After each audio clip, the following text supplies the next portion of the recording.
Baiklah, Assalamualaikum warahmatullahi wabarakatuh. Selamat sore rekan-rekan. Kami dari kelompok 9, saya Muhammad Rayhan Zikra bersama rekan-rekan saya, Irfan Hakim dan Egy Fadilah. Hari ini kami akan mempresentasikan topik yang krusial bagi masa depan ketenaga listrikan dan dunia teknik mesin, yaitu analisis teknologi PLTG sebagai strategi transisi energi. Kami tidak hanya akan membahas bagaimana turbin gas berputar, tetapi mengapa teknologi ini menjadi kunci utama Indonesia menuju energi bersih.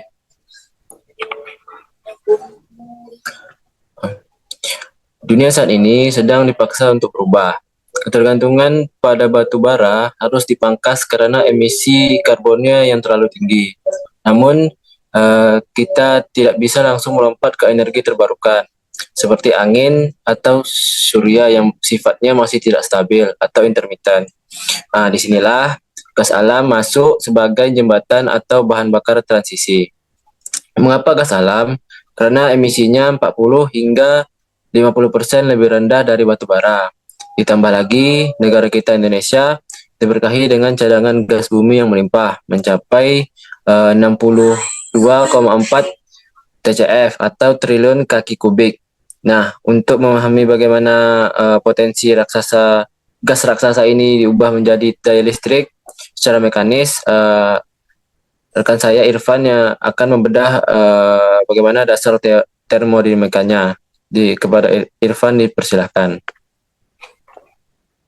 Baik, terima kasih kepada kelompok penyaji. Baik, saya akan mencoba membahas materi mengenai PLTG tersebut, yaitu pada konsep fundamental siklus Brighton. Selanjutnya, inti dari PLTG adalah siklus Brighton yang ideal, yang rumusnya bisa kita lihat bersama di slide ini. Efisiensi termal dari siklus ini sangat bergantung pada rasio tekanan R dan rasio kalor spesifikasinya gamma. Sederhananya, semakin tinggi udara dikompresi dan semakin panas temperatur yang masuk ke turbin, maka daya yang dihasilkan akan sangat besar. Selanjutnya yaitu secara mekanis, proses ini dibagi menjadi 4 tahapan instan. Yang pertama yaitu kompresi isentropik, di mana udara atmosfer dihisap dan ditekan oleh kompresor sehingga tekanannya naik puluhan kali lipat. Yang kedua yaitu pembakaran isobarik, yaitu udara panas tersebut masuk ke ruangan bakar, itu combustion chamber, dicampur gas alam dan dinyalakan. Dan yang ketiga adalah gas hasil pembakaran super panas tadi berekspansi secara isentropik, melewati sudut-sudut turbin, memaksa poros turbin berputar dengan kecepatan tinggi. Putaran poros inilah yang terakhir memutar generator untuk menghasilkan listrik, sekaligus menghasilkan kembali kompresor di tahap awal. Namun, temperatur kerja di dalam turbin ini tidak sembarangan.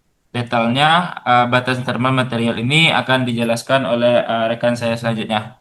Terima kasih, saya kembalikan kepada moderator. Baik, terima kasih Pak Irfan. Untuk selanjutnya akan dijelaskan oleh Egy. Kepada Egy dipersilakan. Baik, terima kasih moderator. Pada slide kali ini, tantangan terbesar kita sebagai engineer di PLTG adalah melawan panas.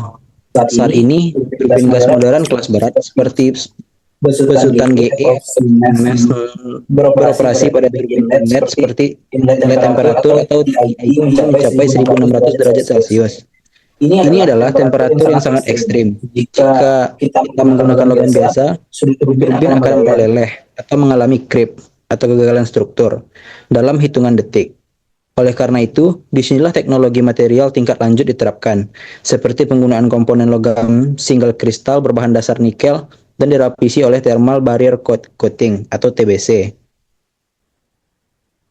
Nah, dengan teknologi material tersebut, kita bisa memilih 2 jenis siklus operasi.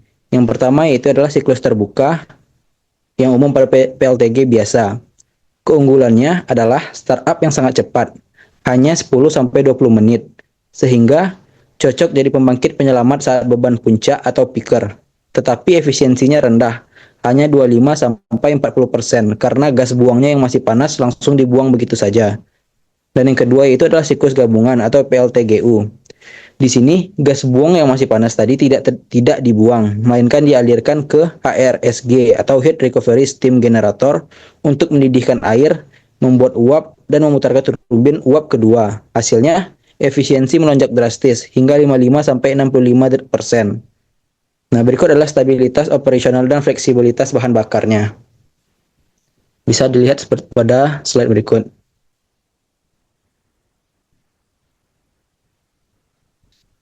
Nah, untuk secara strategis, keunggulan PLTG atau PLTU ini cukup banyak seperti responnya yang cepat, ramah lingkungan karena emisi gas buangnya yang rendah, efisien pada produksi, dan fleksibel. Namun, tantangannya juga nyata. Kita masih menghadapi volatilitas harga gas bumi dan infrastruktur jaringan pipa gas yang belum merata di seluruh pulau Indonesia. Meski begitu, saat ini kapasitas terpasang PLTG dan PLTGU di Indonesia sudah menyumbang sekitar 27% atau setara dengan 20.000 megawatt dari total listrik nasional. Dengan proyek raksasa seperti PLTGU Jawa, satu berkapasitas 1.760 megawatt di Karawang. Berikut adalah peta kekuatan nasional yang mengkapitalisasikan cadangan gas bumi. Bisa dilihat seperti pada di gambar.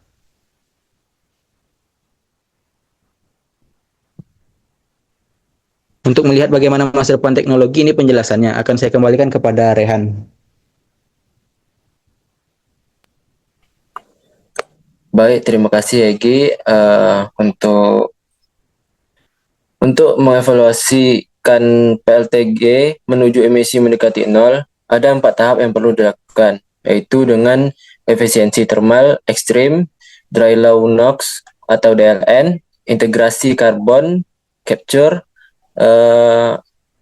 utilization and storage, dan yang terakhir dengan hydrogen blending. Rekan-rekan, kedepannya teknologi PLTG tidak akan berhenti di saat ini. Saat ini sedang dikembangkan metode hidrogen co-firing, yaitu mencampur gas alam dengan hidrogen secara bertahap hingga nantinya turbin bisa beroperasi 100% menggunakan hidrogen murni yang bebas karbon secara total. Ditambah implementasi AI dan digital twin untuk pemeliharaan prediktif. PLTG akan menjadi pembangkit yang sangat pintar. Kesimpulan dari makalah dan presentasi kami hari ini adalah teknologi PLTG dan PLTGU adalah pilar utama yang tidak bisa digantikan dalam fase transisi menuju energi bersih di Indonesia. Ia memberikan pasokan listrik yang stabil, fleksibel, namun tetap jauh lebih bersih dibandingkan era batubara. Demikian presentasi dari kelompok 9. Kami sangat terbuka untuk sesi selanjutnya, yaitu sesi tanya jawab.